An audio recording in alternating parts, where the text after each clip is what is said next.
Hey everyone, welcome back to Make the Music. Today I'm super excited to break down the track Dead Butterflies by Architects. This came off their 2021 album, For Those Who Wish to Exist, a very amazing sounding album, great songwriting. I really want to do a track breaking down how to get that sound, almost that future metal sound that we're hearing from a lot of bands like Bring Me the Horizon and Architects, for example. So I'm going to break down the production here. You heard the playthrough. I got pretty dang close on this one. This is a really fun one to do, but let's get into the production here. Let's break it down and let's see how we can achieve a sound like this. Okay, so I'm in the DAW now. I always like to start with the master channel because that's what everything is built upon for me in my mixing. I'm a big fan of top-down mixing. For the master channel, I'm using Virtual Mix Rack, Virtual Mix Bus. This is all very subtle stuff, but it just adds a little bit of lift, thickness, shimmer, some top end, and a little of that virtual channel goodness. A slight bit of stereo width enhancement with the kilohertz plugin. I'm using SSL comp. This is sort of my standard preset that I like to use. I'm shooting for about 4 dB of gain reduction on this track here. It's modern. It's going to be a little more compressed. A little bit of EQ going on here, dipping out a little bit of the low lows, adding some more mid-range. I'm using ToneForge DI Match. What this did is it's similar to Ozone where it kind of matches the EQ curve of the original track. That was just adding a bit of low end there. Limiter, and then FGX2 by Slate to just juice it and get it as loud as the original, around -6 LUFS. I talk about that all the time. So you can see here how loud this track is getting in the main section.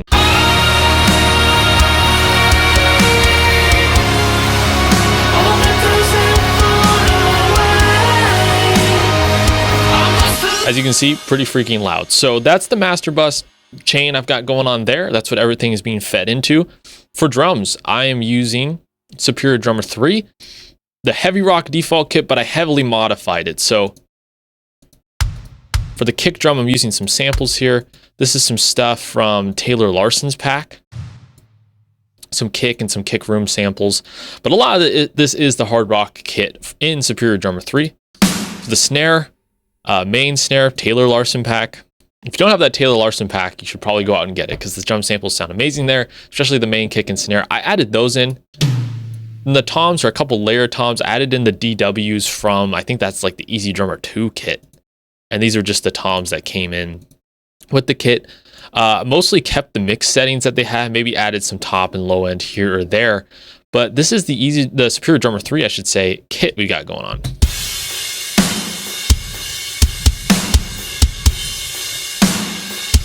Sounds pretty freaking big, fits the track really nicely.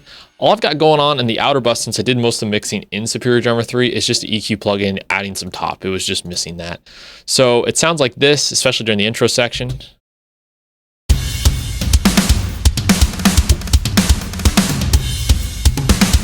Pretty clean, yet powerful. It's got a lot of bottom end. Sounds great in the track. Now let's get to what I've got going on bass-wise. So for bass, I'm using Bias FX2, Amp Sim, for a bass amp. So I've got 3 main channels here.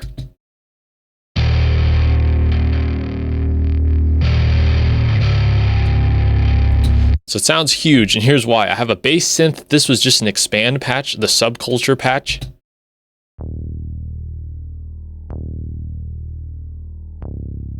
That's just sitting underneath the bass guitar. Then for the bass guitar, I have the DI. And then the Bias FX2 amp.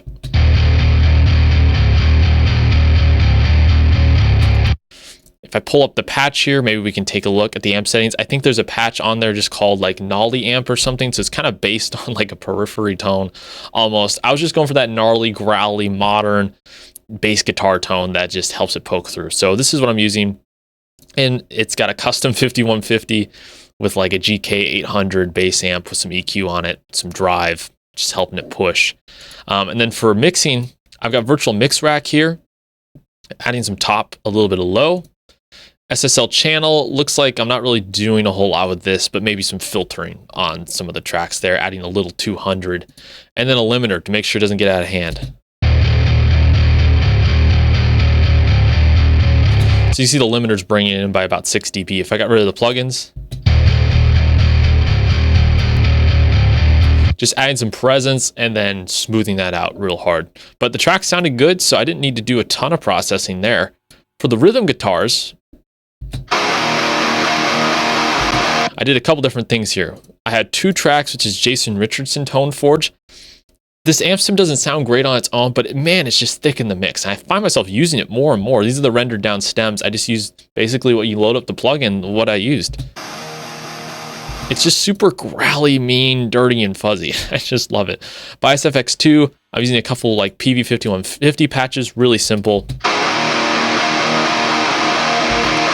That's kind of added the mid-range. So the Jason Richardson's like got a ton of bottom and growl, and then I'm using like the PV tone for the, you know, upper mid-range. But there was a lot of EQ. So if I took off the plugins here, it's actually quite different from the final tone. EQ, adding a ton of like lower mids, cutting out like that annoying 4K present, and then adding like a ton of super high presence. Then I came with the SSL channel. I added 15 dB of 14K.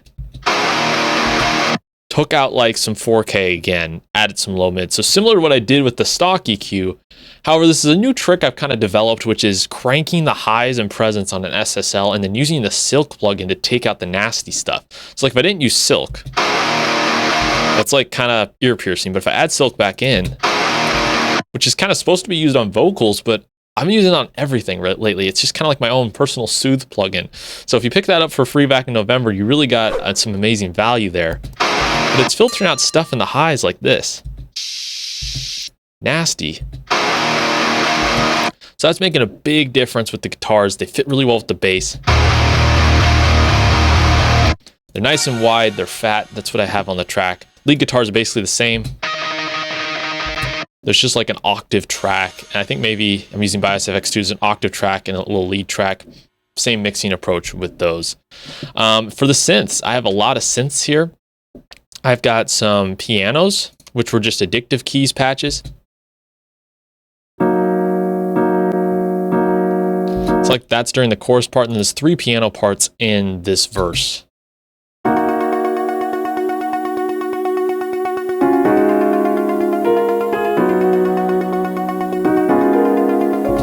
Those are all addictive keys patches. Then I had this lead synth part that we hear at the beginning.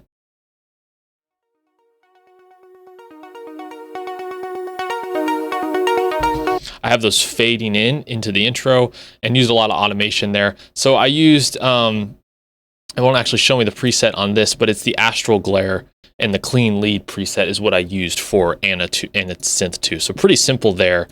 With synths, it was lots of top is what it needed. The Addictive Keys patch was really dark. The piano patch was really dark. Sounds almost filtered there, but then I added a lot of EQ. And we got some of that brightness back. The orchestra. So there's an orchestra part. These are all Anna 2 and expand patches. Basically just filling out with strings, basic string patches.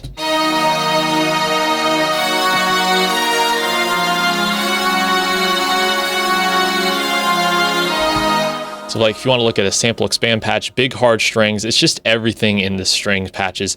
The key to getting organic sounding strings when all you have is synths or virtual instruments is really layering different kinds of patches together, panning them, taking out the annoying top end, adding some natural top end back in. So EQ, these strings, there's a lot going on in this track. They don't need low end for sure. Adding brightness, stereo width, and then the fresh air plugin. So if I take those off. So they can get over the top of the bass and guitars and kind of fit well with everything else. Similar approach with brass. For brass, I'm using Visco 2 Orchestra, which is an amazing plugin. I just basically tried to cycle through all their different trumpets, violins, brass, whatever.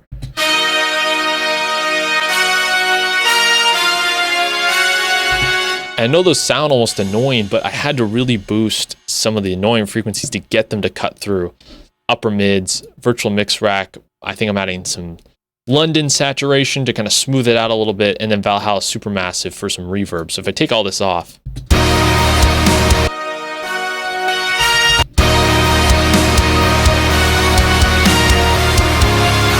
you hear how I made it present without me having to like boost them crazy to a point where they're just so overwhelming.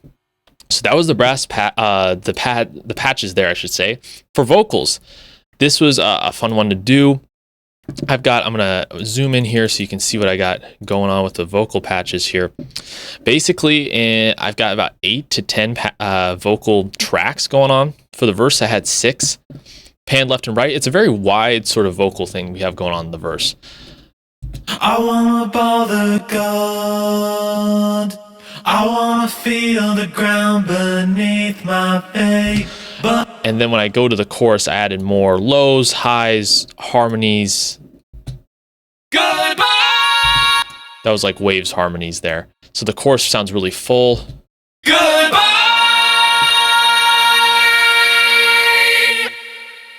All the doves have flown away. The big key here was tracking the right kind of vocals, octaves in the correct falsetto range.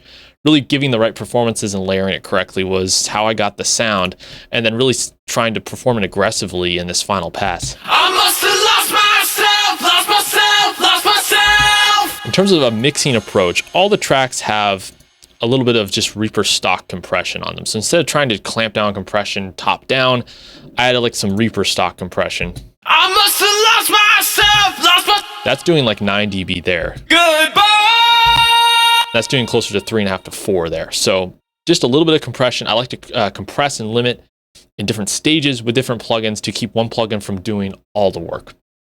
Then for tuning, everyone knows I love to use Metatune. I even used it for some wideness, which is my primary use for Metatune is adding that width with the lead vocal. Goodbye. You can see how that adds some air to the vocal as well, and then I tuned it as well. These vocals are very tuned on the original track as well, so I had no problem with that. You can see that's on every track here. For the vocal bus, it was really quite simple. There were a few layers that I added on that just needed to be there. So if I take the plugins off, Goodbye. or the verse part, I wanna bother God. they don't sound bad at all. These are just really enhancing them. Added some gates here. Oh no, I had two. That was probably an accidental one I added there. Neumann U67 emulation on the microphone, some thickness and shimmer. For the EQ, there was just way too much bottom. So I use that Neumann emulation. It adds a ton of bottom to the track, which is fine. I'd rather have more bottom in the vocal than have it sound too thin, but then I need to carve a lot of that out. The CLA76 compressor. I wanna bother God. It's not doing a ton of work in the verses, but as we get to parts like this, I must have lost myself. that's really adding the aggression and presence. Reaper stock saturation, Reaper limiter, just kind of knocking the vocal back a few dB, even everything out. I wanna bother God. De-esser, I was more aggressive de-essing the backup vocal sections in the main one, so it doesn't sound like you're giving the vocalist a lisp, but it was definitely needed when you have the I must have lost myself and I'm singing really aggressively. The T's and S's can kind of rip your head off, especially if you're adding high end. I wanna bother God. Just I'll smooth everything out. Little stock Reaper delay. This isn't doing much, really. I wanna bother God. Just adding some ambience to the thing. And then Valhalla Supermassive. Then I like to cap it off with Silk Vocal just to make sure I'm not having a rogue S or T coming out of the speakers, ripping the listener's head off here. I wanna bother God. I wanna feel. Really, if you've done your job in the tracking stage, you've done your job mixing up from that point, you're not going to have to go way over the top of something like Silk Vocal. But I like to come in here just to put a layer of multi-band essentially to keep that vocal reined in. So the vocals sound like this. I'll play up until the chorus. But I got a smile full of broken teeth.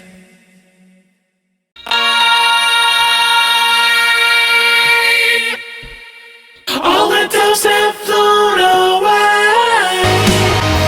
I must have lost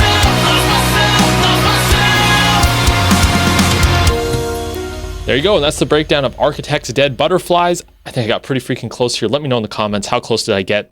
Was this video helpful? If it was, you should like and subscribe to the channel. I also have a free guide called the Home Studio Toolbox. It outlines all the software you need to get started recording in your home studio, and it's all free material. So you should download that guide in the description. I want to send you some really amazing stuff to help you get started making your own music. Anyways, thank you so much for watching this video, and I will see you guys next time.